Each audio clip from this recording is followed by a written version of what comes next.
Владикавказ. Доброе утро, Северная Осетия. Сегодня 9 мая, это значит, мы отмечаем 70-ю годовщину победы в Великой Отечественной войне. И все готово к параду.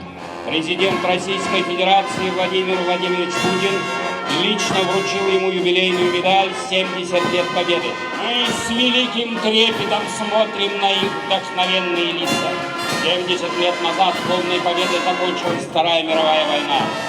В числе сотен тысяч защитников отчизны были мужественные сыновья и дочери Осетии. И вернулся каждый второй. Более 60 тысяч представителей осетинского народа были удостоены правительственными наградами.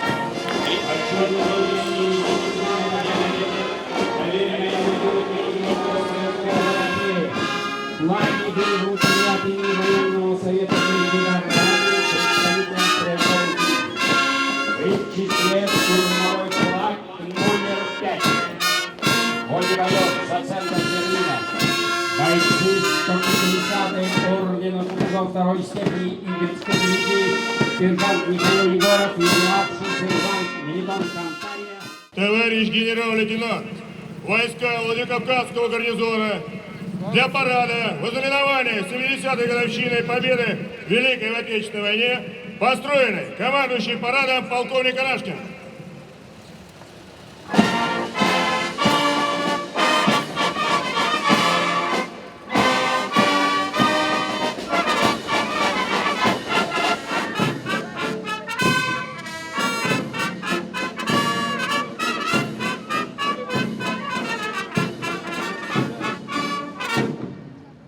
Здравствуйте, товарищи!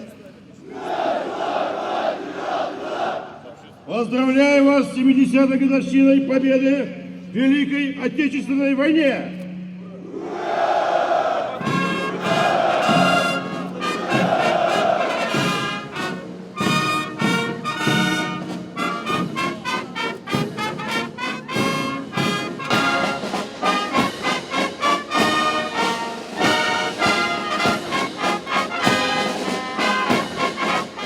Здравствуйте, воины мотострелки! Поздравляю вас с 70-й годовщиной победы в Великой Отечественной войне!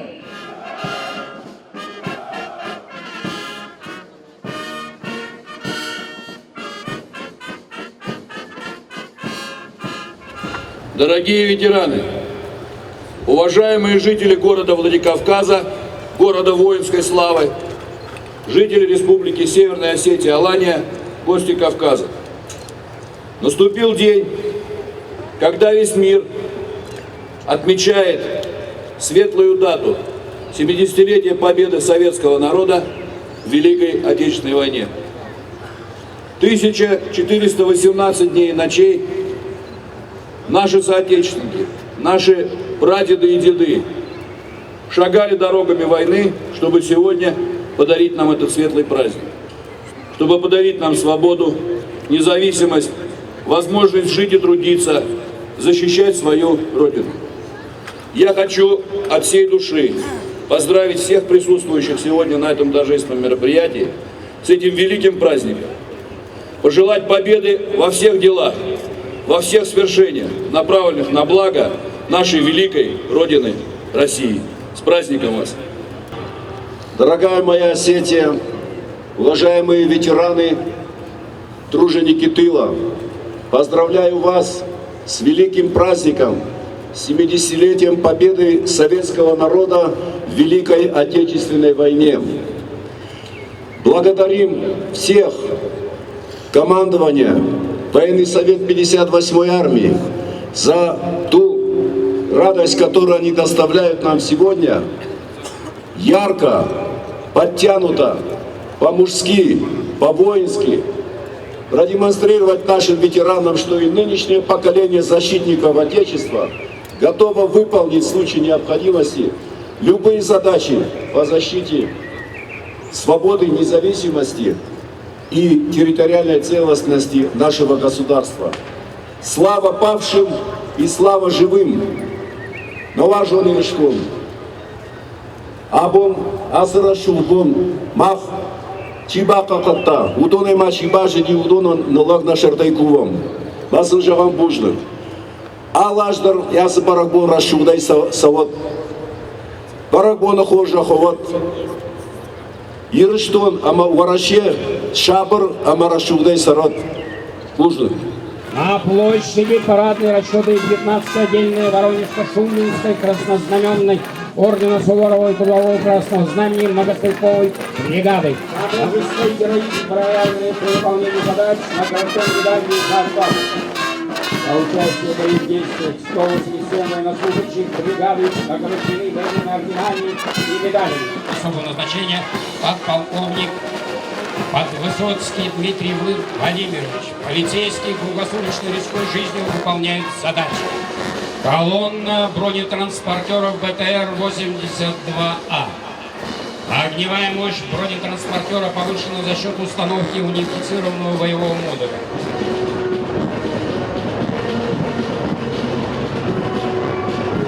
Т-90 новая генерация российских танков, включающая в себя оригинальные конструкторские разработки.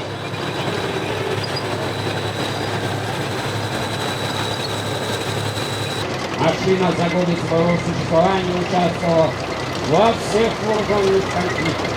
Состоит на вооружении 22 государств.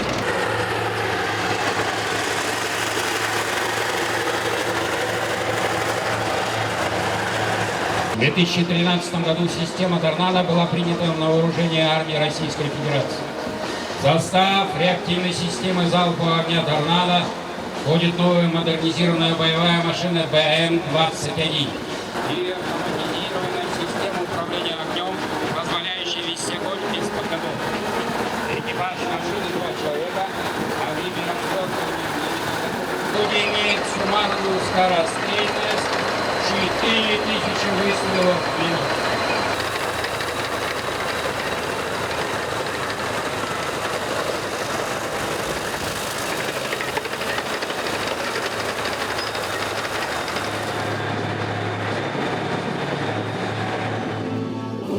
Сражались с ненавистными врагами и уходили в бой последний со словами: «Мы до конца будем стоять лишь за тебя, Родина, мать!»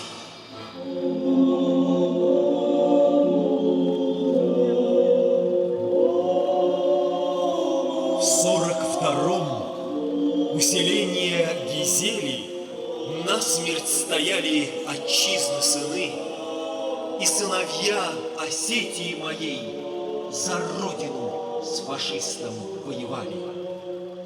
Уже нет и тех, кто будет потом.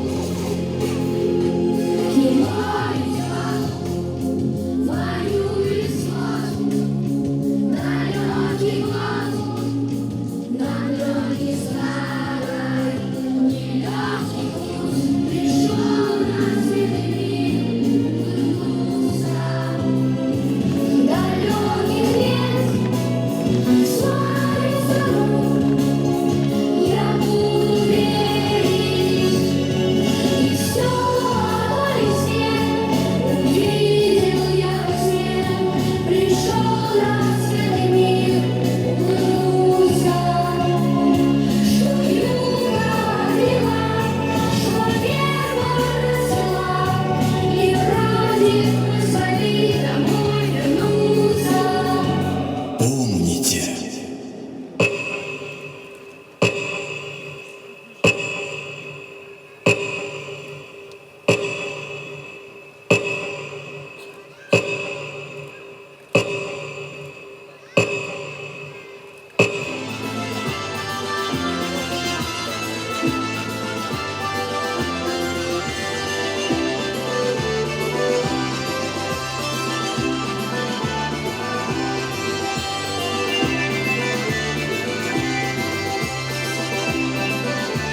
Дорогие наши ветераны, участники Великой Отечественной войны, уважаемые гости и жители республики, сегодня великий, святой для сердца каждого из нас день. Нажинар ветеранта, фадебаштейштар хаштар хайджита, баракбон важджита, фармон базмат.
Сверкают солнца яркие лучи, и с ними вместе вновь весну встречают родные ветераны, старики. Ведь День Победы раз в году бывает, пусть незаметно скатится слеза пришел когда-то, и вспомнится далекая весна в ликующем, счастливом 45-м. Пусть закружит он нас, этот вальс, этот праздничный вальс.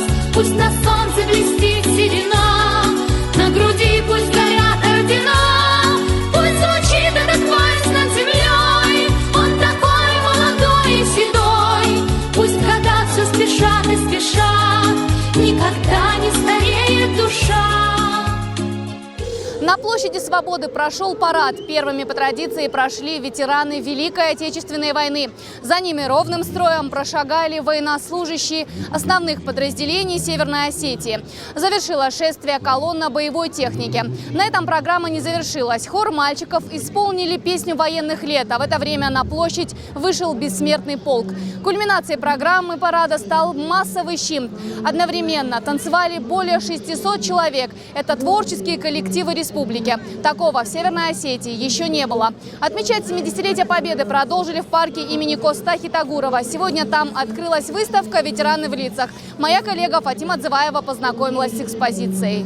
Более 50 ростовых портретов ветеранов Великой Отечественной войны установлены на центральной улице Владикавказа. Портреты как олицетворение воздвигнутого еще при жизни памятника. Мы с вами последнее поколение, которое видит воочию ветеранов самой страшной и кровопролитной войны. И именно на нас возложена миссия передать дальше знания, гордость и славу нашего народа. «Ветераны в лицах» – проект, стартовавший во Владикавказе в прошлом году, а уже в этом юбилейном акция расширена. При поддержке ассоциации СМИ СКФО к акции присоединятся и другие столицы субъектов Северного Кавказа. Организаторы акции уверены, подобные проекты сейчас необходимы как никогда. Молодежь должна знать, ценить и всегда помнить героев, которым они обязаны своим светлым настоящим. Я горжусь своим прадедом, что он воевал на войне на танке Т-34. Я благодарен ему за что мы сейчас живем без войны в мире. Всем ветеранам войны счастья, здоровья, чтобы они жили долго, с миром и шли так же, как шли на войну. Спасибо, что я скажу спасибо им, что они у нас есть. Если бы не они, тогда этот город был еще захвачен. Благодаря акции горожане смогут увидеть лица настоящих героев. Ветеранов с каждым годом становится меньше. Но их подвиги не должны меркнуть ни при каких обстоятельствах. Фотовыставка продлится до 10 мая.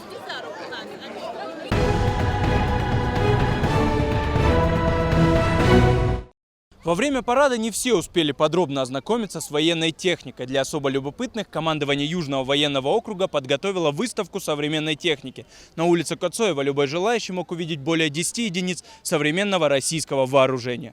Во время любых боевых действий основу составляет пехота, а для ее транспортировки и дальнейшего прикрытия используются специальные машины БМП-2 и БМП-3, БТР-80 и БТР-82А, а также используются для переброски пехоты, но в отличие от своих гусеничных собратьев отличаются меньшим вооружением, поэтому не могут использоваться в бою так же, как БМП. В случаях, когда пехота не может справиться с превосходящими силами противника, либо с большими укреплениями, в дело вступают силы артиллерии. Гаубица МС-100Б способна уничтожить любые оборонительные сооружения противника на расстоянии до 29 километров. МС-100С отличается такой же разрушительной силой, но может передвигаться своим ходом. По состоянию на 2014 год на вооружении России состояло 600 единиц этой самоходки. Реактивная система залпового огня «Торнадо-Г» является модернизацией машины «Град». В распоряжении частей Южного военного округа «Торнадо-Г» поступила в 2013 году. Зенитно-ракетный комплекс «Бук» предназначен для борьбы с авиацией противника. Способен поражать технику на расстоянии от 30 метров до 18 километров. Зенитно-ракетный комплекс «Тор» обеспечивает противовоздушную и противоракетную оборону целого дивизиона. Система «Тор» примечательна тем, что самостоятельно контролирует обозначенное воздушное пространство и сбивает все воздушные цели, неопознанные системой «свой-чужой». Большая часть этой техники производится более 20 лет, но в соответствии с современными требованиями постоянно модернизируется. Недооценивать технику нашу нельзя, потому что вы все видели, слышали ее ТТХ. Техника проверена, причем не одним поколением. Что наши гаубицы, что ПВО, что танки. С годами только закаляется техника. Ее лучше изучают, к ней притираются. Мы уже знаем, как ей пользоваться. Техника надежная. Вполне ожидаемо, наибольший интерес публики вызвал основной боевой танк России Т-90. Перед нами его модернизация Т-90А. Танк был создан в конце 80-х и в 1992 году впервые сошел с конвейера. На сегодняшний день на вооружении Российской Федерации состоит более 500 подобных машин и ее модификаций. В начале 21 века танк стал самым продаваемым в мире. Это обусловлено рядом причин. Главная из которых это боевая машина, пожалуй, лучшая в своем роде. Пока суперсовременный танк «Армата» только осваивает Красную площадь, Т-90 можно назвать ветераном. Лоб корпуса и башня машины выполнены из современной композитной брони. Точные данные о бронировании, само собой, засекречены, но чтобы было примерно ясно, ни одно орудие времен Второй мировой не смогло бы пробить этот танк. Помимо традиционного бронирования, танк имеет и активную защиту, способную противостоять даже управляемым ракетам. Гладкоствольное 125 миллиметровое орудие отличается удивительной точностью. Танк способен поразить бронированную цель, находясь в движении на расстоянии до 5 километров. Благодаря автомату заряжания на перезарядку уходит всего 7 секунд. Помимо основного орудия, танк имеет целый комплекс управляемого вооружения, куда входят стрельба ракетами и пулемет. V-образный 12-цилиндровый двигатель имеет мощность около 1000 лошадиных сил, что обеспечивает отличную маневренность танка. Весит танк более 46 тонн, а управляет этой махиной всего 3 человека. Рассказывать об этом военном произведении искусства можно долго. Кстати, 9 мая на территории Владикавказа действовали полевые кухни.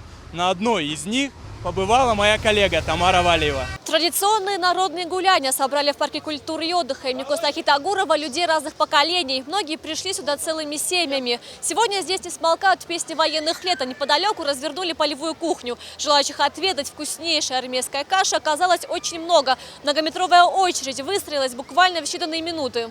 За заветной порцией сытной гречки и перловки стояли целыми семьями. Всем хотелось попробовать вкус той самой солдатской каши, каждый грамм которой в далекие военные годы был на вес золотом. Мы вот с семьей решили прийти сюда, порадоваться за нашу родину, поздравить всех знакомых, близких, просто встречающихся с праздником Победы. Для нас это очень важный праздник, потому что наша семья все военнослужащие. Мой муж, я сама военнослужащая, отец, брат, все. Поэтому это очень для нас важно, значимо и просто мы рады, мы счастливы. В этом году в парке развернули сразу 8 площадок с полевой кухней. Каши сварили очень много, думали, что хватит всем. Но отведать угощение довелось не каждому, она быстро закончилась. Каши не хватило на самом деле. Да, ну то есть варили мы очень много, 2 полных котла, они по 80 литров. И так много было желающих, что вот, ходили даже по 2 круга, я замечал таких.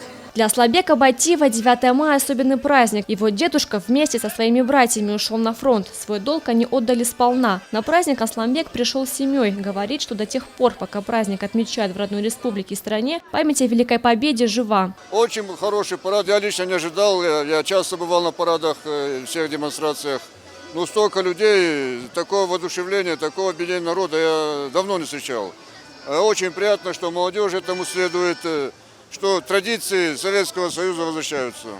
Мой сын заявил, говорит, это мероприятие, говорит, призыв в армию, говорит, надо начинать с этого мероприятия. Я говорю, почему? Чтобы, говорит, стимул был у молодежи. В Центральном парке в День Победы праздничные концерты и народные гуляния. Здесь целый день не смолкают песни военных лет. Одновременно работает сразу несколько концертных площадок. Со всех сторон звучали всеми любимые «Смуглянка», «Синий платочек», «Катюша» и многие другие, ставшие легендарными песни. Для гостей выступали не только именитые артисты, но и совсем молодые таланты. Героические песни военных лет подпевали буквально все. Некоторые, не сдерживая эмоций, пускались в пляс.